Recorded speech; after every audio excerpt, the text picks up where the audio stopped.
the Irish Mags Show, episode 112, 112, the emergency number if you're actually based and living in Ireland. One of the emergency numbers. We may need a 999 or a 911 the way the last few days have gone.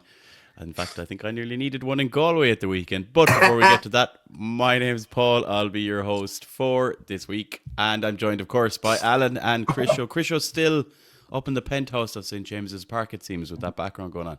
Yeah, Craig Hope, we had a good chat. He said, look, I'd like you to hang around. Supposedly, he was wanting me to get in touch with Anne Mirren's wife. I was like, Craig, I'm not so sure. I'm going to get in trouble. He was like, look, it's just that we were pretty close. Restraining order. Miggy lived here.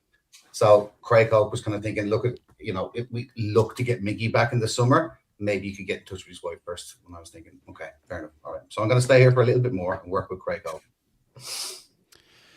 There's nothing alarming about any of those things and factors all coming together. That whole sentence shouldn't be allowed to be spoken. Yeah. Everything about that is cause for concern. None of that is good for anybody involved. Right. This week, gentlemen, we have much to discuss. The last time we recorded, we hadn't even been to Paris yet. And how much has happened since? Good performances, bad performances. We've also had the conclusion of the January transfer window. Some things have happened, not much has happened, but a little bit of narrative to discuss, I think, particularly around a certain Italian midfielder, not to mention an outgoing captain, well, now former captain of ours after 12 years at the club. So we'll go through all of that. In honour of said player, I think we're going to have a chat about former captains of Newcastle United, lads. We might even rank our favourite three captains in terms of leadership, in terms of what they brought to the team at the time they were leading our side around the place. We're recording this 24 hours before we go and play a very, very difficult uphill task game against Manchester City at the Etihad in the second leg of the semi-final. Just the 2 goals to overcome there in a ground that we never ever win in. Yes, another ground we never ever win in. Not the other won one. the League Cup there already, so we've got previous. We have a little tiny smidgy pinch of previous. But we'll take anything we get in that game if it was to come. And obviously then we're back at home against Brentford, I think, aren't we, lads? Yes, at the we weekend. did. Yeah. So maybe a brief little sense of maybe we might play well and win a game before it all goes south again when we do some more away games. Yeah. But before we get to all that, lads, let's just talk about the last couple of games that have taken place. I suppose firstly, a big shout out to everyone who travelled to Galway for the massive National Irish Mags meetup. I counted about 26 people at once when everyone was in the same area. And then I was only counting pints after that. But we had a great meetup, great crack. Apart from the result, obviously, a few photos have already made their way across the socials and onto the irishmags.com website. So anyone listening, if you have more, get them in. But genuinely, it was really good crack. That bar was very good to us in terms of welcoming us in. So there were screens on the square in Galway. And I believe there was also a meetup in the Bleaker. There was. We had a nice little meetup in the Bleaker with everyone gone down to Galway and me not being allowed out. Nice bit of peace and quiet. It was nice. We were actually outnumbered by Geordies because of the Leopardstown races being cancelled. So we had 6 lads came in, and then there was 5, not Doves, but 5 of our usual cohort, shall we say. One of them's also a Geordie, but we're giving them a pass here. Yes, we were actually outnumbered by Geordies, which isn't actually that unusual, if I'm honest with you. But yeah, good out meetup. Terrible game. But what are you gonna do? Yeah, what are you gonna do? Yeah, Chris, it was a tough one. Obviously, we had a big gang of us watching in Galway. We still managed to have good crack after the fact, after the result. We had brilliant crack in the build-up to the game as everyone started to filter in. So we were in on Pucon first with people kind of gathering. We had people down from Dublin and Tipperary and Cork and Sligo and Limerick and Clare and all over the country. And we managed to make a night of it, including getting the Irish Mags flag into the hands of the band that was playing after the game. And they were asking us what the hell was going on after to the microphone in front of everyone, as most people tend to do. On the game, though, I mean, lads, I don't know about ye, but when we go 1-0 up, Anthony Gordon scores against Liverpool. It was just a glorious moment, considering it's Anthony Gordon. He's been linked to Liverpool in the past. There's the whole Everton connection. I don't know if they really like him. They don't love him.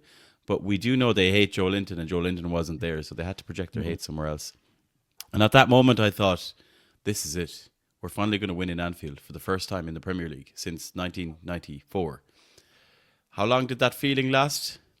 A minute? 3 minutes. 3 minutes? It Yeah, wasn't long. 2.5 minutes. And It's look, Paul. It's bad. They actually played all right for 60 minutes of the whole entire game. And Liverpool have been poor at Anfield. They really have. They've had some really poor results, and yet again, they've also smashed teams as well. Really, it depends on how they're feeling that day, or how arrogant Van Dijk is on whatever occasion he chooses to be arrogant. But there was a very much of a feeling that night. Once we'd scored, my heart sank a little. Now that sounds very strange, because you're thinking like, oh yes, come on, Gordon, what a strike, good goal, fair play to everybody. I thought it was very unusual starting with three kind of wingers essentially, up front, our front three. But I saw what he was doing, and I kind of thought, that's interesting. All right, Eddie, this is good. You're making a bit of a change. Okay, good. The goal went in. I thought, okay, good. But my heart sank a little because I thought, oh no, please, is he gonna kind of revert the lads back about 5 yards back, each in the line, just to kind of step back and invite some pressure that we weren't going to be able to keep it up like we haven't all season. We haven't been able to keep up our thunderous performances for 80, 90 minutes. So I kind of thought there's going to be a gap. There's going to be a couple of gaps here where we're going to have to ease off a bit. And sometimes Liverpool are terrible and unlucky. But that day, those two lads were on fire, Wirtz and Ekitike. Ekitike was like a man possessed. And I don't think no matter what we did, he was going to score that day. He was going to score. He was going to score more than one anyway. I can tell you that, the chances he was getting. It's just so ironically disgusting to see the players that we really want and see them performing against us, and then he's that little rat laughing and clapping on the sideline. It just my stomach was turned for most of the game, to be honest with you, and sitting beside two a Liverpool fan and an Everton fan watching it down home. Not fun. Was hard, lads. It really was. It was like they were just like, lol, it's always an easy game against you guys. And I thought, they're right. That's the sad thing. They're right. Yeah, I had to go outside. I was just like, I was fuming. I was like, he's right. It seems very easy. Like we were championship side. Sorry if that seems a little bit alarmist, but we did seem like we were way off the pace. That's even though we played quite well. I wouldn't say we were way off the pace. I did think we played well for large periods of the game. It was just stupid mistakes after stupid mistake after stupid mistake. Like their goal to put them 2-1 up came from our corner. Like we left it 1-on-1 at the back with 2 minutes to go in the half. That's schoolboy. Chow never went to the ball. Pope fell for that goal. He didn't dive. He fell for that goal in slow motion. The fourth goal, I don't know what the hell he was doing for that cross. That was dreadful. The third goal, I'm fairly sure, was Dan Burns' fault. Everything. Don't get me wrong. The first goal, Wirtz's footwork in the box was amazing. To stay up to find the man. Great goal. That was a cracking goal. He's come on an awful lot in the last 2 weeks from where he was. Great goal. And it shows you some players do take time to settle in. And we still have some of those players, and we're still hoping. Anthony Elanga, case in point. Yes, indeed. But do you know what they did with Wirtz? They started him, and he came good. He's come good. You cannot expect a player to come good giving him 10 minutes. You have to persevere. In games where we're already playing shite often as well. You have to persevere with them. But I just felt we kept making silly mistakes, and I'm going to be honest. If it had been 7 or 8-1 to Liverpool, it would have been 7 or 8 mistakes. It wasn't going to be that Liverpool were absolutely outstanding. Don't be wrong. Ekitike's finish for the second goal was a great finish. He shouldn't be scoring with the outside of his foot into the bottom corner there. Like realistically, it was so disheartening. Pope hasn't covered himself in glory again, has he? He really hasn't. No, he hasn't, and especially like multiple goals. Like keepers, it can happen. It can happen, and it can happen once in a game for a specific goal. But multiple goals. But I think overall, we did well to go ahead, and we played pretty well there was a 30-minute period there, whatever it was in the first half, where I thought, we're more than a match for these.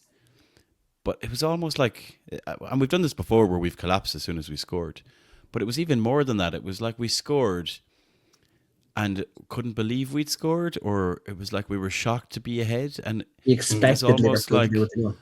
we became a team of. It became boys and men very quickly in front of our eyes. And the body language, the nature of the goals, just all of it, it was just horrible. And, obviously we go in at half time, we're 2-1 down. And of course it had to be Ekitike. I mean, naturally, it just had to with that. But just, there was no belief, even though we had gone ahead, how the belief got sucked out so quickly. I just baffled when, we're all Premier League teams here. How these players didn't appear. Again, we can only judge what we're seeing.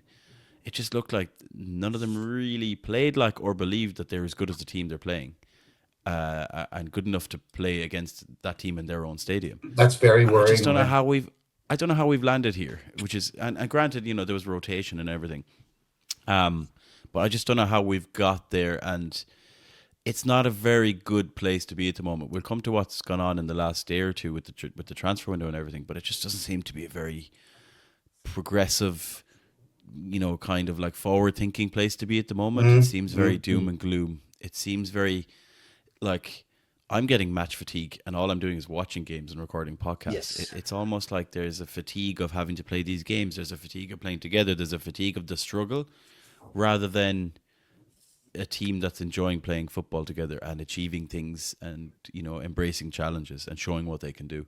And all of that is quite alarming when you think about the other games that we have. And just so different to PSG. And this is probably my big question here, Alan. When we look at the lineup, I mean, obviously there's big surprises up front, but I think a lot of people came out of that PSG game thinking he probably would do exactly more of the same in terms of the formation. Now, Sven Botman's absence probably throws a spanner in the works there. But do you think it would have happened if that wasn't the case? I don't think it was just Botman. I think Miley might have been injured as well. And that really threw a serious spanner in the works when you're going, well, 2 of the back 5 that I've just played so well with are now injured. What do I do? I have to revert back to form.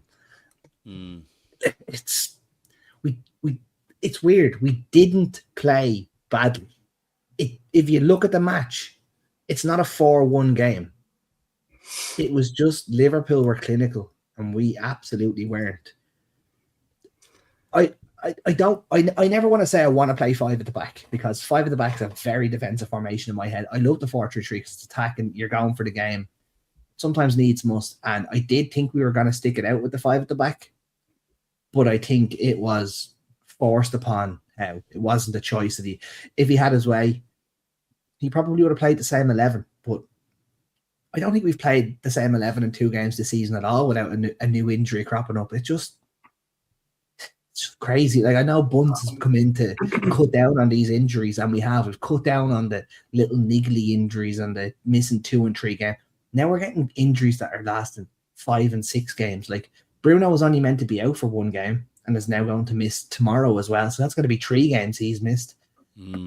I don't get it. Yeah, Bruno and Lewis Miley will miss tomorrow. I don't. Sven Botman is, in inverted commas, okay, but it doesn't sound like he's going to be playing. Jolinton's not going to be there. I mean, it's a washout. Schär, Livramento, Emil Kraft. Okay, Emil Kraft, but that's a lot going on there. Then we let Lascelles go at the door. I mean, hang on a second here. There's no point keeping Lascelles. He's not a Premier League defender anymore. He was an absolute servant and a half for us, and he's done absolutely brilliant for us. But it was time for the man to be allowed to move, to get a couple of games under his belt. Like, he's gone to Leicester, who are struggling in the Championship, on a 6-month deal. It's not like he's gone to play Premier League football week in, week out. He has gone to a team that is struggling a division below us. We cannot be using players like that. There's no point. And the other harsh reality of it is, ultimately we've gone in to play Liverpool away from home with Joe Willock and Jacob Ramsey in the midfield. Now, Willock played great against PSG, and Ramsey is a good player, but against Liverpool at home, is that the midfield you want to see? In terms of protecting the defence? And again, as we said, a defence where, obviously Trippier's in there, and he's coming up against some really, really bright fucking superstar players. Obviously Dan Burn as well. So there are some, quote, like mitigating circumstances. But again, just to not be able to match them on paper, stats-wise, we matched them physically. We matched them, we outran them in terms of distance covered, and Trippier didn't. Slightly higher percentages like sprinting and stuff like that, but they just kind of slightly pissed through us when it came to the goals. And that's Trippier's done it. Trippier's done it top flight. He's all right for playing against Barnsley and playing against championship teams in the League Cup or something. Trippier's done playing against elite top 8, top 6 Premier League teams, or even in the Champions League. The problem is, Chris, and whether not to excuse it, but we've no choice. Yeah, I know. If Miley has a knock and Tino is out, we are in that situation where there's nobody else. There quite literally is nobody else. Now, again, you can go back and say, well, why aren't we doing something about that in January? It is frustrating because you see somebody like Man City who go, right, we are not as high up, and we don't have as many points as we like, so we'll buy Semenyo and Marquet, like two of the most informed players in the Premier League. It's crazy, but that's just the world we live in, really. Somebody said about it all day. During the week, right? One of the worst things that might have happened to Newcastle was that they won the League Cup last year. Now, I know that sounds incredibly unusual thing to say, but the fact that we won something, that the expectation level of the fans rose. They expected progression. They expected new signings. They expected new signings to hit the ground like all the other bloody signings had. So we've all been very much spoiled. And I think that's the narrative of the last 4 years, lads. I think getting to the Champions League the first time around with a team of Sean Longstaffs and Miguel Almirons, get that push our expectations up straight away, because we're a Champions League team when we weren't. If you look at it, we should, and I'm using this as like a real layman's terms, we should only be the 8th best team in the Premier League by what we're spending on wages and what we're based on wages. We should only be the 8th best team in the league. We finished better than 8th ever since Howe has been in control of the full seasons. We have been overachieving absolutely every single year, and we've jumped so high so fast that we're now trying to bridge that smaller gap. It's a smaller gap, but it's a much bigger jump to make, because we have to catch up with the Manchester Cities, the Man Uniteds. They're still paying mental money. They're still like the Chelseas. They have had years of it. And we get in the Champions League 2 years out of 3 and winning a cup. We're now going, oh, well, now we deserve to be here every year, when they can just go out and go, oh, your best player, yeah, there's 130 million for him. We're going to give him 350 grand a week. You just can't do that. So enjoy that. And we're going, we can't fight with that. We cannot fight with that. And we've tried to backfill then where we're trying to sign players to close those gaps. And I think the frustration is those signings haven't worked out.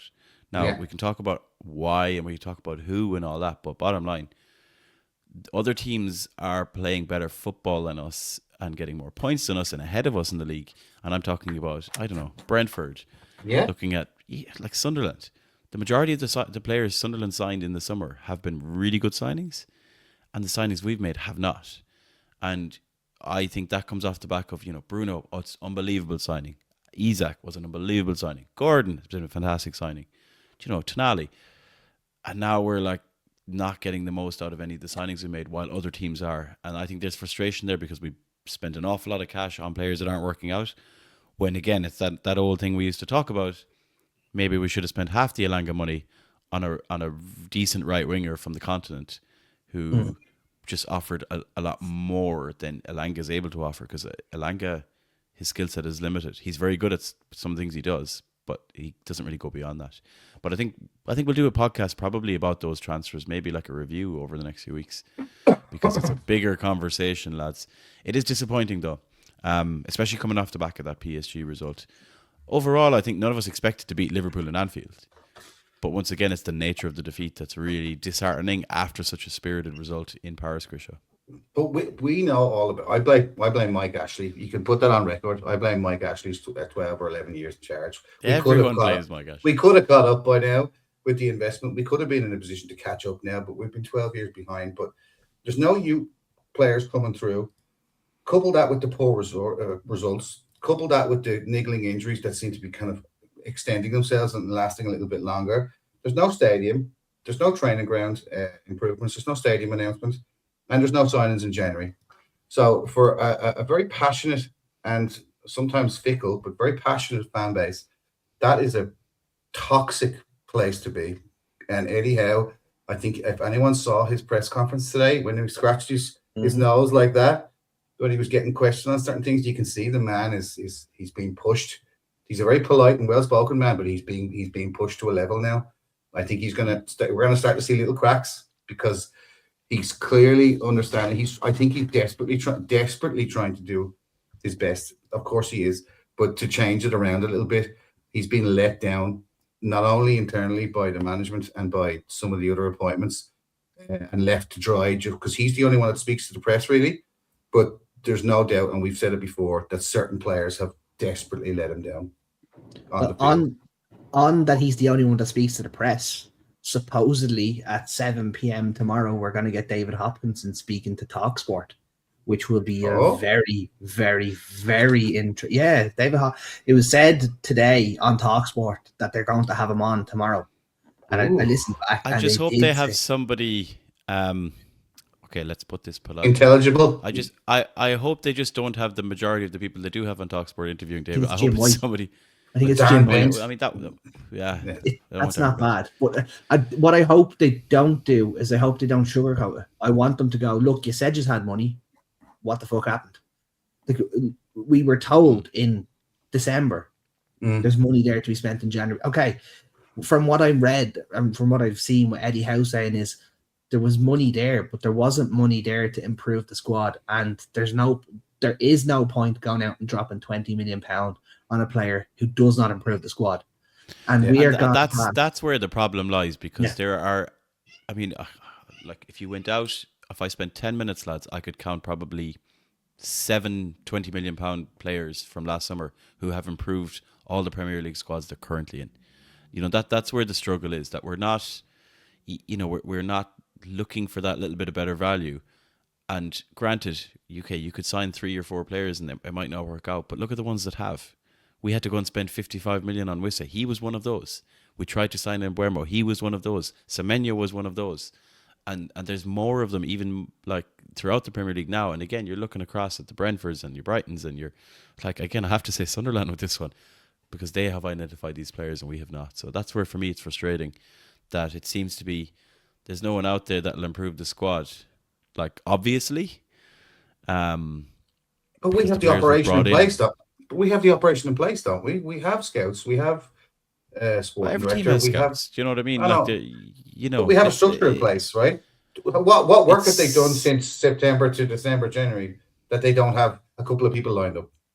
They absolutely had players lined up. But what if they go out, they could turn around and say, we're going to play Joe Bloggs from Irish FC for £22 million. And he comes in and he flops. And we turn around and all of a sudden a £60 million player that we've really, really, really wanted for 2 seasons becomes available. And we have to turn around and go, remember that £22 million we spent? It means we can't afford this major target that we wanted. The club have to box clever. It is absolutely shit that you have to understand PSR to know why you're signing players. But we have to box clever because £20 million now, yes, we have hundreds of millions in our bank account. That doesn't mean we can spend those hundreds of millions. We have to be clever about how it's spent. And it's crap. We are not there yet. It's a slow process. It's a slow burn. We don't want it to be slow. I'm not a patient man, but I understand why it has to be done like this. I rephrase that. I understand why Newcastle have to act like this because the rules have been put in place to stop us from getting into the cartel club kind of scenario. It's just we have to box clever. So we could go out and we could sign 2 or 3 £20 million players. But if those 2 or 3 £20 million players don't come good, it stops us from improving our squad or improving our starting 11 with a £60 million player in the summer. And then if we go out in this summer and if we spent 20 million this window and then didn't sign anyone in the summer, imagine the head loss then. Yeah. As bad as it is now. I mean, were you both surprised that we didn't sign anybody in January? No, absolutely not. No. But I think for me, it's a case of, if you're sticking with what Alan said there, and if you're thinking, right, well, we want to have a big summer in the transfer market, that relies on us doing reasonably well in the Premier League, and we're not doing reasonably well in the Premier League. On the grand scheme of things, we're not, right? Yeah, we're still within range, and the league is this and that, but we're just not doing well. We've lost points against silly teams. We can't do anything away from home on the grand scheme of things. So that won't matter if we end up 9th in the Premier League. Like having 200 million, well, I mean, grand, there will be players available, but we already struggled to bring in about 7 players last summer who went elsewhere. Some of whom are doing okay, and some of whom are doing terribly. Finishing 9th, how is that going to make things any better? So I get what Alan's saying about boxing smart, but we're not doing anything to improve our current situation. We're really just putting the eggs in the Eddie Howe will turn it around. Eddie Howe will produce miracles. Eddie Howe will bring us on a run. Get something out of some players, but we're just not seeing it. And it could happen. Of course it could still happen. There's still 4 months. There's still, 15 games, whatever the hell it is, that things could turn around. But the signs aren't great. And that's where you would think a signing would be an intent of we're all punching in the same direction at this club. Yeah. Okay, you're in trouble, we'll support you, because other teams, not everyone, of course, January is a horrible window, but Bournemouth has spent, Palace have spent, teams where you think, well, are they fantastic? Fulham spent, yeah. Fulham. So that's just where I think that not just signing a randomer, but being smart, saying, lads, we can afford to spend 30 million on a player here who has a high ceiling, who is exciting, who brings a different dynamic to Jacob Murphy or Anthony Elanga on the right, for example. I just think they've missed a little bit of a trick there. But that's kind of something we're a little bit used to with transfer windows at Newcastle United, unfortunately, especially the January ones. Well, we've only signed players in one of the last 5. Yeah, so exactly. I don't know what we're surprised about. That's where we are. We just need to find the reincarnation of Papi Cisse, our greatest January signing ever.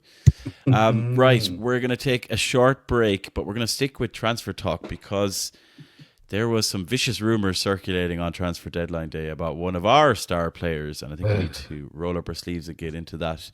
But on a more positive note, lads, breaking news for the Irish Mags Show podcast, because we have a new sponsor on board. A big shout out to Built by JH Fitness, Jonathan Hickey of the Irish Mags, for supporting the pod. We're going to take a little break where you can hear about our 3 official Irish Mags Show sponsors and our proud partners. Be right back.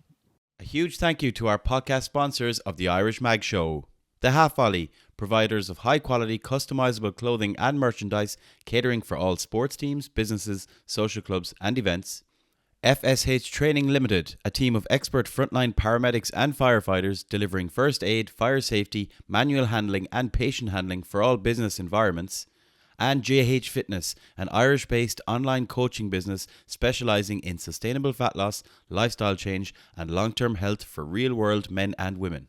Support local. Check out all of our partner sponsor links in the podcast description. Welcome back to the Irish Mags Show.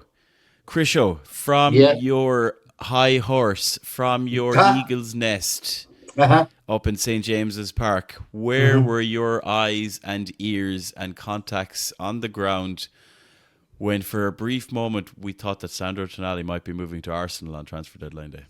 Well, look, it's there's a lot here, right? There's a lot to unpack, and Al, I know we had a little tinkle about this, but it's what I kind of heard is that his agent has only come out now and said there was nothing in this. I never said anything to Arsenal at all. I don't know what you're talking about. Nah, because it didn't actually happen. The thing is, I don't believe that Arsenal, the agent offered, they said, is he interested? He said yes. And it was a case of, well, we can't really do it now, but we'd love to do it in June or July. And that was great. And that's all great. And it's all set up. And his wife's delighted to get out of the rain and down to London where she can go shopping and so on. And he can go to a good school. Not to say there's not good schools in Newcastle, but this is what I think. I genuinely believe that the agent has been caught rapid. And it should never have got out. I don't know how it's got out, but he definitely had words. Does Tonali want to leave? Yeah, I'd say so. I'd say a couple of them are very disappointed with how things have gone. And I think that the project that they were sold, in inverted commas, is something that doesn't really seem, in a short career, like Al keeps saying for footballers, they're not seeing it. They're not seeing the project. They don't see it. There's no stadium announcement. Just like I outlined just there a little while ago. No stadium announcement. No training ground improvements. Blah, blah, blah, blah. This will play well with footballers that only have 10 or 12 years of league football. So, yeah, I would imagine Tenally's away in the summertime. So I agree from the perspective of Tenally will have ambitions, and I think we talked about this before. I've definitely said it before that I didn't see his long-term future in the northeast of England and his wife and so on. Just the culture and the logistics of it alone, without having to go into any detail. It'd be no different if they were moving to Ireland. Alan is a player who just won a trophy at a club, who just won their first trophy for 70 odd years, who's playing Champions League football, who's getting into his international side, not achieving what he was not what he wants to achieve, but what he was sold. He is. What I think happened was, I think the agent went, I'll see if anyone's interested. Not that Tenali turned around and was like, I want out. I think the agent went, if I was able to get £100 million bid in for him, it would be 10 million in my back pocket. I think he might have floated the idea to many a club. And I think Arsenal might have been the ones to bite, saying, here, if he's available and interested, we'll definitely have a look. And then I reckon Newcastle caught wind of said interest or said agent offering him about, and then went, what the fuck are you doing? And he went, oh, no, we never offered him. I don't know what you're talking about. Agents are parasites of football. Yeah. That's the be all and end all of this conversation. The agent has led this in some way, shape, or form. I personally think Tenali has to give us one more season unless a silly offer comes in. Especially now that these rumours have leaked, he'll have to give us another season, because otherwise it'll be, you should have just went in January. And you've no loyalty. You show nothing to the cause. And any club you go to will just see you as a mercenary. Whereas if he gives us another season and then he goes, listen, lads, I'm going to say Real Madrid or Barcelona or Bayern Munich, that's the caliber of player that he is. You do not begrudge a player moving to a club like that, because you go, listen, we all love Newcastle United, but those are of the 5 top clubs in the world. You don't mind the player leaving for those, and that's where he could go. I don't want him to go to Arsenal. Isak going to Liverpool, did not want it to happen. His leg break, I didn't want him to break his leg, but karma's a bitch and unlucky for you, son, but that's what it is. I do not want him to turn around and go to Arsenal and then run amok in the league and we have to watch him week in, week out. I'd sell him for 20 million quid less to Real Madrid than I would to Arsenal. But I do think he'll give us another year because of this, and because of the fact that we stood by him when he was out for 10 months with a betting ban. Let's be honest about it. Paul, if you wanted to really muddy and dirty the waters of some form of a progressive project, Tonali signing for Arsenal would be nearly this penultimate nail in said coffin, because Isak playing for Liverpool and smiling away and clapping on Sky Sports, they all love it. Even other clubs love it. And then to see Tonali running amok in the midfield, winning Champions Leagues and Premier Leagues with Arsenal, that would be honest to God, there would be a change then, a big change. It would, unless, as Alan said, this was 100 million offer, right? Because, and again, lads, there's not that many examples of this, but there was a time when Liverpool had to accept 100 million for Coutinho. It was more than that. Aston Villa, who, as we can see, are flying in the league, had to sell Jack Grealish for 100 million. You know, there is still a point where there are clubs that are way wealthier than us, and that money is what we would use to close that gap within the realms of this PSR situation, or whatever the future of PSR is going to be. But it would have to be that 100 million. However, it happening on deadline day, Alan is right in terms of it being I don't see any world where Tonali woke up on deadline day and went, pick up the phone there, I'm gone. Yeah, I know. Yeah, no. He just doesn't seem like the guy, whether he's having a good time or a shit time at the moment, and if he does or doesn't want to leave. I think that it's possible to leave a club without being a dick, and we're just a little bit scorned by what happened last summer. And it does scream agent, it does scream shenanigans, and it would be an absolutely awful way for it to go. It's even awful that it happened, and that if it is if the agent has done this, because like Ornstein is tweeting out that the agent has done this, and we all know that David Ornstein rarely tweets out false information. Then, you know, if I'm Sandro Tonali, I'd be very surprised if Tonali was on board with this. So you'd expect some serious discussions to be happening. I'm looking here at his agent is an Italian. Well, all this agent's players are explicitly Italian, and Sandro is the top asset in this agent's arsenal of players they represent. Interestingly, Lorenzo Luca is one of them. He just got a move to Forest. I'm sure the agent went, whoa, money, money, money in the Premier League, because none of these players are really Premier League players. There's also Davide Frattesi, who's at Inter Milan. He was very much linked with a move as well to England. So it feels like, I mean, all I can imagine with my most cynical of hats on is this agent has actually suddenly gone, whoa, that's what they're earning in the Premier League? Yeah. Because this guy has players playing for Napoli, Inter Milan, you know, whoever, Atalanta, Roma. But those guys probably get what players are earning at Palace or Bournemouth or even lower, you know, in terms of the Premier League table. And that's why these clubs are able to attract big players from those Champions League clubs. So it does scream a load of that. But in an ideal world, you love Sandro to come out and say or do something, say like that. Either that was nonsense, or I didn't ask for this, or I mean, he's unlikely to do any of those things. Yeah. But yeah, it's bad. But just Christo, yeah, like if a team, which you'd hate to be Arsenal, but if any other team, especially, came in with 100 million, we would have to take it. Yes. They're all for sale. They're all for sale. They're all for sale. They're all right? for sale. Everybody. We are where we are money wise. And if we're bringing in players, you know, if you were to look at a 10-year, in 6 years' time, if you were to look at the rolling 10 years of Newcastle United and say, we bought Isak for 60 and we sold him for 120, and we bought Tonali for 55 and we sold him for 100, whether it's Tino, whether it's Hall, these assets, Gordon, Bruno, if that's happening, the players are coming in for 2, 3, 4 seasons, playing very, very well, making a huge contribution to us progressing, and then we're doubling our money on them. Like, there is a point where we won't be that club, but you need to do those things to become that club, because no longer is it like when Abramovich comes in, or when the Qataris that come into City, like, is it the Qataris that have City? Abu Dhabi. Yeah, sorry, the Arabs.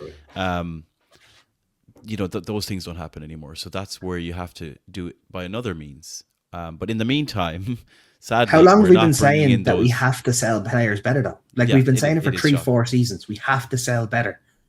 That's why we have to. If someone comes in with a silly offer for any, none of our players are for sale. Every single one of our players has a price. I don't care who it is. Like, Bruno is an unsellable asset. But if someone come in and goes, "There's £150 million, lads," if you honestly think that he's not being sold, you've something wrong with you. We cash in on everyone when we have our valuation for them, and if it's reached, they're gone. Right. I just think we should be doing more. And this sounds terrible, and this is an extreme example, but we need more Yankuba Mintas. Yes. Right? We need more players where you're spending 10, 15, I know he was even less than 10, but 10, 15, 20 million on a player who may then later go for 40 and 50 and 60. Like, we need more of that as well. That's where you're getting your profits and your markups. We only have a certain number of players that are sellable assets, but we've known this for a while. And that comes back to that point of, are we not spending more wisely in the transfer market? Right. 7 million. Enough Paul. of this talk. 7 million, Paul. 7 million euro he was. I actually thought it was 8. I had 8.75 in my head. But like, that's a massive profit to make on a player who never played for us. Ideally, you'd be bringing in these 15, 20 million, 25 million players who will play for us, but instantly will go up in value just by being Premier League players, playing well, you know, few goals, few assists, but more importantly, that they contribute. It's the Chelsea mantra. Sign players for 25 million, sell them for 50. And then I would say do that, but like the diet version of that, because they're doing it like Football Manager on crack. We need to do it like, you know, Football Manager, don't drink while you're playing. Don't drink and play Football Manager. Right, enough of that talk, because I love Sandro Tonali too much that it's upsetting me to carry on talking about it. It's hurtful, yeah. It hurts. But one fairly sizable move that did happen, Alan Williamson, technically our club captain, has left the club in Jamal Lascelles. And this, look, there's been talks that maybe he'd get a move. We obviously haven't seen him all season, and we heard he was injured despite not playing. I think don't know if we'll ever see a player go with such good graces of a fan base in terms of being a servant, in terms of he's been through many versions of Newcastle United, and he still had his part to play in whatever you want to call it, the takeover era, the Saudi era, the Eddie Howe era, more importantly, and the Champions League era. He was on the pitch when we beat PSG 4-1. As club captains go, I think it's always hard to lose a player and for a player to leave a club in that situation. But obviously he's not really been captain, considering it was Trippier, then it was Bruno, even Dan Burn at times. But looks like it's a 6-month contract over to Leicester City. Might be able to help them out. Be great if you could help them out. And obviously get back playing some football. Because when I look at how old I am, not so much you, Alan. When I look at how old myself and Chris are, Jamal Lascelles is still a relatively young. He's still a relatively young man, and he's still got some football left in him. He absolutely has some football left in him, and that's why he absolutely needed this move. We're talking about we need players, we do, but unfortunately for Jamal Lascelles, we have just moved past his caliber of player. But what a servant! That man came in as a boy. He was signed as a boy for us, and became a man on the pitch against Southampton that day when he ran amok and just decided, I am going to take this club by the scruff of the neck and I'm going to drag it where it needs to be. And it's scary enough to say, but if we didn't have players like that, who knows where we'd be right now? Like we could have done a bit of a Leeds and we could have tumbled down the leagues. But Jamal Lascelles grabbed us by the scruff of the neck when we were relegated and he said, no, I'm not letting this happen. I'm going to get us out of this absolute quagmire of dog shit that we are in. And that man was a servant for us. I've seen a couple of people saying, does he deserve a testimonial? Absolutely. 100%. How many managers has Jamal Lascelles experienced or played for at Newcastle? So obviously Eddie Howe, Steve Bruce, played under Rafa, played under Chris Hughton. No, Hughton was 08, wasn't he? 08, 09. Oh, sorry, Hughton was before that. Sorry. Who got us second? Rafa, of course. Rafa. McLaren. Who brought him in? Was it Rafa brought him in? No, he was brought in a double deal. He came in with Carl Darling, didn't he? Yeah. You can see, listeners, that we've really done our research on this one, but it did only happen yesterday, so you can't blame us. Considering we're all back off a Tuesday after a bank holiday weekend. He's seen a lot of managers. He's seen a lot of versions of Newcastle, different sides, different teams, and wasn't always brilliant. In fact, I think he dipped before he actually kind of became that leader, and obviously helped bring us back to the Premier League and then stayed there in that squad. And I think ultimately my biggest question here, lads, would be, where does Jamal Lascelles rank among our club captains, particularly of our kind of collective era of Newcastle United fandom, if we're talking about since the beginning of the 90s, let's say? There's a thing here, right? Just one little point on Lascelles. There's a thing here that Al, just off what Al was saying, Paul. It says here that Lascelles publicly criticised the mentality of his teammates after a 3-1 loss to Southampton on the 11th of April 2016, questioning their character and their desire to play for Newcastle United. Good Christ! More of that, please. And from then on, they started to play a lot better. And he was 19 when he done that. He was 19 when he done that. He's not 29 now. He's 32, I think. Sorry, then he was 20. He was 21 when he done it. Then early 20. Yeah, he was a young lad. Still a kid, and he was made captain after that because whoever was there was like, yeah, that's what we need. We need that type of mentality. You are a leader among men. You are not a man yet. You are still a boy in this changing room, but you are showing these adults around you how you should be acting, and that's what he was, and that's been done for us for so long. Yeah, and I mean he kept Mbappe quiet in the 4-1 win over Paris Saint-Germain. He played very well that night, and he still had it. And I kind of thought, oh god damn, he's back. Good, okay, good. Well, at least we've got another centre back option. Whatever happened after that, guys, I'm not sure. I think just completely fell out of favor. Wasn't well physically or mentally, or just his time was up. So it's a sad end to it, but I'm very, very, very surprised that a testimonial wasn't announced. I'm sure he'd get one punctuously, maybe this summer. Or I do think with the fact that he's only signed a 6-month deal, that he will leave Leicester, but a testimonial could appear in a Newcastle jersey at some stage this summer, which you would not begrudge the man because he absolutely deserves it. I think our last player to get a testimonial was Shearer as well. Yeah, so it's Dummett, no. Dummett was there more than 10 years. I thought he was... Yeah, doesn't mean he got one. I don't think he got one. He got one, okay. I thought he'd got one, but obviously wrong. Must have been Shearer then. Ando, we know, a friend of the pod, Ando got one. But, I mean, they've been few and far between. And I would agree that we should be looking at giving him one. He's not just a player that played 10 years, you know, to captain the side and, you know, to be there through all of that transition and all that change. And we don't see what he does off the pitch either. And I think that's also huge for the club in terms of standards and in terms of everything that goes into it. And we wish him the best of luck, really, is all we can say as he moves on. And you'd love to think that he could just continue playing for a while, because he just hasn't. Ultimately, these are footballers who are very well paid for what they do and live very lavish lives. But a lot of them just love playing football. Not all of them, but a lot of them. So you'd like to just see him actually get back playing some regular football and staying fit as much as anything. So yeah, shout out to Jamal Lascelles. Do you know who got a testimonial? Where did you hear this? Steve Harper got a testimonial. Yeah, well, he was there long enough to absolutely. It was 13 years, was it 14 years? And he never left. He never left. He just went upstairs. John Harvey, Frank Clark, David Craig, Alf McMichael, Bobby Mitchell, Alan Shearer. That's really where Ando. Testimonials. And Ando, of course. Sorry, Ando's there. Sorry. There's really not that many that are kind of over 10-year over servants for Newcastle United.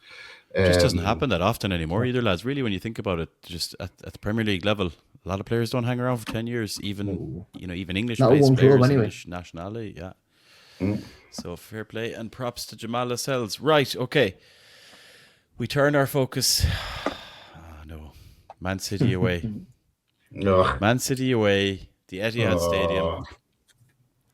You'd argue after Anfield, our second most hated stadium, maybe, that we hate going to. Of course, we have them both in like 4 days. We are 2-0 down on aggregate. It is the League Cup semi-final second leg. There's only one way to really do this, lads, in terms of, in the interest of time and our sanity, Chris Show. Are we out of the League Cup already? Is our Carabao Cup defence of that trophy already over before the second half of it's even begun? Yeah. Sorry. Yeah, it is. Yeah. Even if Man City play a second team, they have a brilliant second 11. I do think we'll give them a game for a good 50-60 minutes. I don't think Pep Guardiola is one for standing over Eddie Howe with a sword and putting it through his face. I think he likes the guy. I think they respect each other. I don't think he's the kind of manager that goes out and wants Man City to win 7-0 tomorrow night. But they've got too much for us, and we're not in a good place at the moment. And we might give them a bit of a go. We might even get a goal, God bless us. But I do see it being 4-1 to Man City on the night.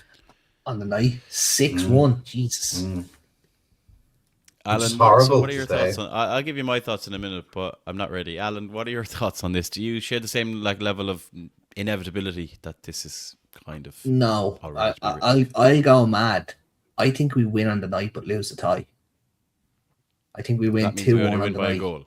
Yes, we win by a goal. We win 2-1 on the night, lose the tie, but we don't go out with a whimper. That's one thing I can't see us doing, is going out with a whimper. We will give it a serious go.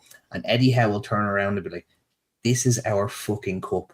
Do not let it go easy. We have very few players. Players will get opportunities that might not necessarily deserve it, but get opportunities that they don't necessarily need. But there's opportunities there. And I think we'll have a good performance. But unfortunately, Man City will have too much for us. Interesting.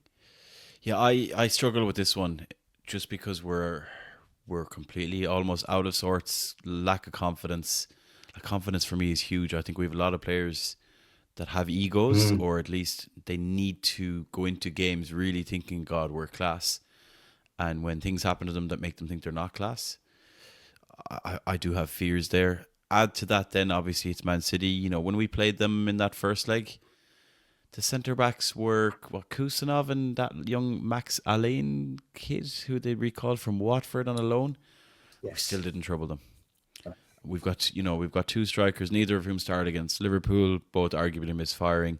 there's a lot of things against us in this one. Apparently, Mark Gahey can't play in this game for Man City because yes, they can only play one player. A Man City player. Yes, so they can play one player that has played in the League Cup for another team. They cannot play two. They're already. I thought it was because he wasn't a Man City player at the first leg, therefore can't play in the second. They can only register one player as a transfer. Oh, poor Man City! Whatever will they do? Poor Man City. So yeah, look, I feel like this is going to be a really big ask, and I think even if we play well, we still only probably hold them for 60, 70 minutes, and eventually I think they might break us. So it's not the end of the world.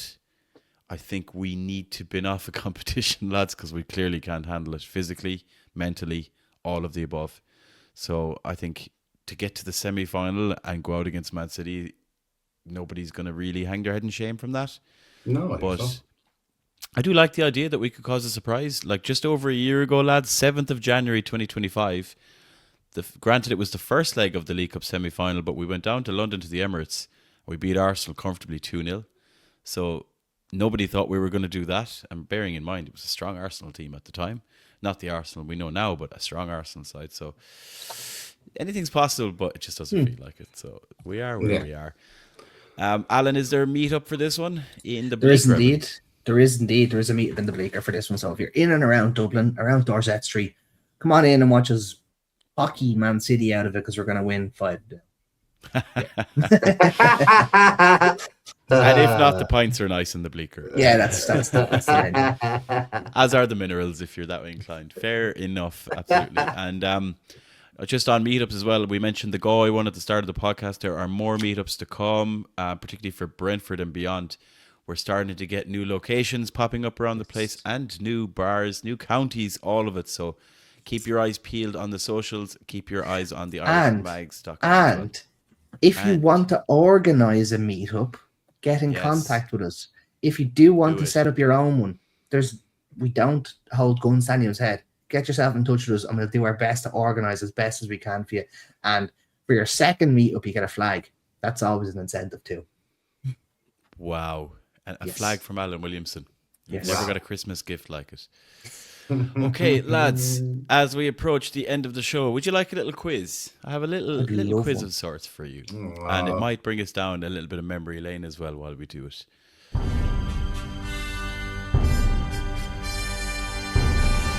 So, I have a list in front of me, not of players, not of teams, not of managers, but of countries. And what I want to know from you two lads is, I'm using Transfer Market, by the way, so you're not allowed to open it. I want to know which countries have had the most players playing for Newcastle, representing Newcastle, or which players representing their country have played for Newcastle, not including England, Ireland, Scotland, Northern Ireland, and Wales. Not including them. So we're going, not including them, seeing as we're all local. So not including England, Ireland, Scotland, Wales, and Northern Ireland. I want to know, I'm going to see if you can give me the top 10. You don't have to name any players, but I want to see how accurate you can be in terms of thinking about players we've signed over the years. I don't know how far, at Transfer Park it goes back quite far, but obviously we weren't in the business of buying a lot of foreign players back in the olden days. So I have a top 10 in front of me. How accurate can you be, lads? Alan, I'll let you go first on this one because you're doing it together. So Christian doesn't need an advantage. There's no winning this. We're trying to do this together. Yeah. I'm gonna say you're all losers. First place has to be France in my head. First place, France with 31 players is correct. Yeah. Wow. 31 French players have played for Newcastle United, and they are top of this list. Good shout. We give them an easy one, in fairness, Christian. Jesus. Argentina has to. There's been a good few players from Argentina who played for Newcastle, even the weird ones that turned up for one game and then disappeared. Weird ones. Christian Bazidas, or what's his name? Bazidas, yeah, Christian Bazidas. Yeah, that's yeah. If you know, you know. I'd say a lot of the streets have forgotten him. However, they're not number 2 on the list. They are in the list. They are number 5 on the list, with 7 players only from Argentina, Chriso, listed on this site. Okay. 7. I mean, I could go asking you to name them, but Do you remember Facundo Ferreira is on it. Federico Fernandez is on it, and then obviously Colaccini and Gutierrez and all that. Okay. Lol. Alan, give me another country. Holland. Yes. Holland, aka the Netherlands. Number 2 on the list. Okay, in a world with no winners in this quiz, Alan is winning. 13 Dutch players. 13 puts you second. United. Jesus, this is not going to be a good... Yeah, big gap between them. Yeah. So obviously we've got current player like Sven Botman. There's also some outrageous names on here in the form. But Brian Pinas, who is a friend of the pod for his appearances and quizzes. Gini Wijnaldum, Jetro Williams, the De Jongs, all of the above. Right, Krisho, another country. Spain. Spain, number 3 on the list. We've had 10 Spanish players according to Transfer Market. Who has had the most appearances? Perez. I always say Perez, 195 according to Transfer Market. Jesus. And then Jose Enrique, Javi Manquillo, Joselu. Wow. If you know, you know. Right, Al. Brazil. I can think Brazil of 4. Is. So, Brazil, we've had 6. Which just puts them 1, 2, 3, 4, 5, 6, 7, 8, 9. Number 10 on the list. He's gotten away with murder there, Krisho. 6 Brazilians on the list. Obviously, we know that we've had Bruno Guimaraes and Joe Linton in there. Can you name any others? Cachapa. Mirandinha is, of course, Mirandinha is correct. We had one relatively recent player. Cassapa, Alan just said him. Okay. So we had one left, kind of a winger, wing back, left winger. Kennedy. Kennedy Yeah, is correct. Kennedy. And a striker whose name I remember, but he could walk up to me in the street and I wouldn't know him, from the 99 season, Fumaka. Fumac or Fumaka, I don't know. 6 games and never to be seen again. Right. Anyway, that is number 10 on the list. Krisho, anyone between? I'm gonna go back to Denmark. There was definitely Danish players that signed for Newcastle around Shearer, Hullet. I don't know how many, 3 or 4. Number 6 on the list with 7 Danish players. It is 7? Denmark. 7 Danish players. I can't think of 7 then. Jan Dahl Thomas is the only one I can think of. The guy from Man United that we signed on loan. Ronnie Jensen. He's not Danish, boys. He's not Danish. Yeah, he's Norwegian. Now there is some old school ones on this. There's a couple from like the 80s and that, but there is one player currently Danish on the books who you may forget is Danish. Asula. Will Asula is correct. Yeah. And the other one who famously, how else would you describe this? Dog meme on. Remember this meme in the Rangers jersey? Oh, yes. Happy birthday. Scoring goals like his dad. Peter Lovenkrands. Yeah. Correct. Right, nearly there, lads. You got a couple more to go. So you've had France at number 1, Netherlands number 2, Spain number 3. You haven't got number 4. Argentina are number 5, level with Denmark, to be fair. So that's 5 and 6. X number 7, X number 8, X number 9, and then Brazil in 10. They're all fairly close, lads, if you can gauge by the numbers. Demba Ba and Papi Cisse were both from Senegal, weren't they? Is that a guess? It is a guess. It's a total guess, because I think Happy Bay was also from Senegal, so that's 3 that I can think of, I think. It's a good guess, Alan. Senegal are number 4 on this list. What? 8 players represented. 8? You correctly pointed out Papi Cisse, Demba Ba, Mo Diame, Habib Bey. And then after that... Oh, he's Cameroon. Jeremy's Cameroon. You've got a football manager legend of sorts, given that he was only a football manager legend and definitely not a Newcastle. Where do you do? Freddie Adu. Not Freddie Adu, but he wasn't far off him back in the old FM days at the time. Signed for Newcastle in 2016 from Bordeaux. No. Oh, midfielder. Yes. Can't remember. His name, Henry Savet. Savet, yeah. Yeah. Great free kick against West Ham. Great free kick.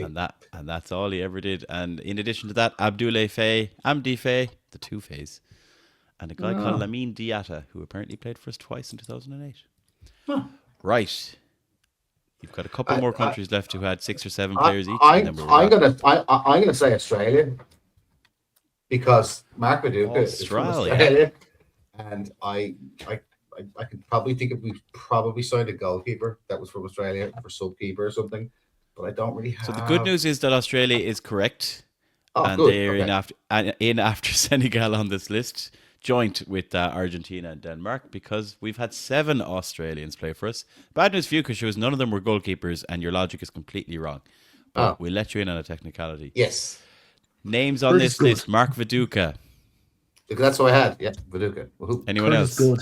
Curtis Good, correct. No. The rest are a bit sketchy, lads. Well, there's... Oh, is Matty Pattinson? Was he New Zealand? No, he's not. Well, he's not on this list. I don't know where he's from. Is he New Zealander? I think he was one of them. So there's one centre-back that you should definitely know. Baldy guy, Craig Moore from Rangers. Craig Moore is correct. Other than that, lads, there's names you wouldn't really know. There was a Mitchell guy back in the early 90s. A Robert Middleby must have been in our youth. Him, yeah. He's a great man.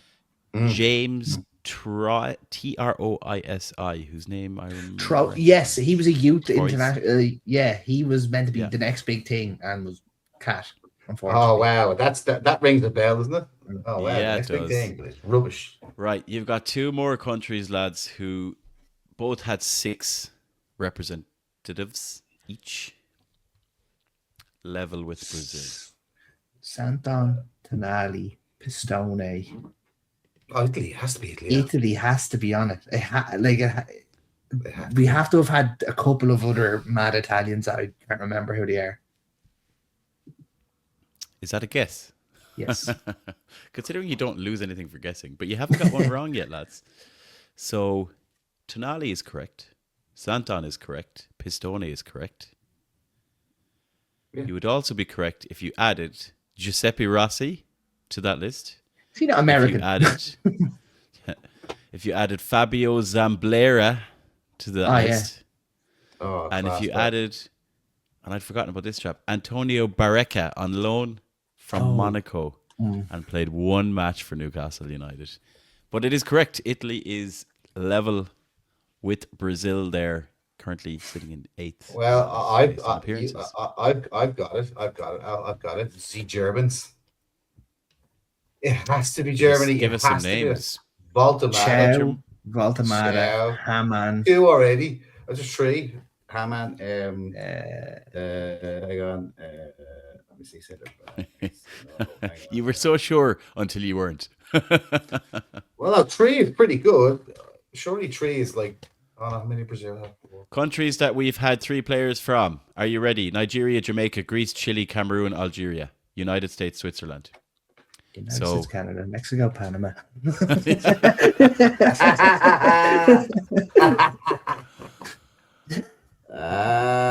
Okay, well then I'll put you out of your misery and tell you Germany is the correct answer. Oh, come on! Tie a yellow ribbon round. It is the correct answer. It's been 3. Yeah. There were 6 Germans represented in this list. Voltemade correct, Chow correct, Hamann correct. A goalkeeper who you seem to, lads, for the second or third time have forgotten his German because I've had him in quizzes before. Karius. Loris Karius. Outside of that, we apparently had a player on our books called Ralph Kiedel between 97 and 99. And some chap back in 1910 or 1912. But we were all on the point. That man was brave to be playing in England, considering that nationality. Way back when. Fair play to Transfer Market. They've got data. Right, lads, that is your last. You did well there, in fairness. You didn't actually technically get one wrong. Where's Ireland on the list? 3rd, 4th? Ireland had 24 players represented. Oh. Puts them 5th on the overall. So Scotland, look, this doesn't include England because they're listed as foreign countries on Transfer Market. Scotland 203, France 31, Wales 27, Northern Ireland 26, Ireland, Republic 24. So go over and check that out on Transfer Market if you like, folks, for a bit of nostalgia and trivia, or if you want to play that quiz with your mates, because it's actually a good crack to try and think about. Wasn't bad. Who the hell ever played for Newcastle United? But So there's we been won. some random ones. So we won the quiz. We won. I'm going to say Society won, but he didn't. Society never wins if they're listening to us. No, they definitely don't. Well, on that glorious positive note, that brings episode 102 of the Irish Mags show to a close.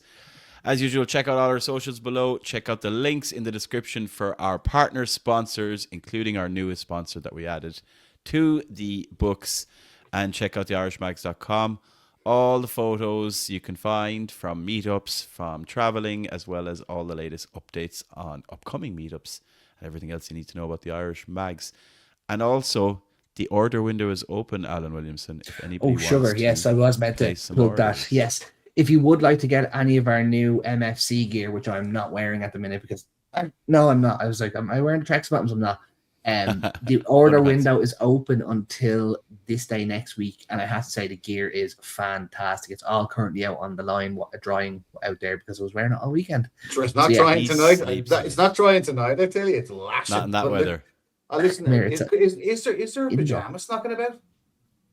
Pajamas. And Irish Mags pajamas. I'm just putting it out there. Trackies will do as pajamas, Krisho. Come on now, you're too old for Just pajamas. saying, I'm not too old. I am old enough for pajamas. I got told we weren't allowed to have Irish Mags underwear, so if I'm not allowed to get underwear, you're not allowed to get pajamas. How's that grab you? What kind of underwear were you looking for, Al? Hang on a second here. I really didn't think that we'd get to underwear on this particular episode, but here we are. You've had me pants down there, lads. Ayo. Right. Hey-o. We'll be back for more Irish Magnets next week. So until then, thank you, Alan. Thank you, Krisho. Thank you, listeners and viewers. We'll see you all next week. Thanks, Paul. Thanks, Bob. Good luck.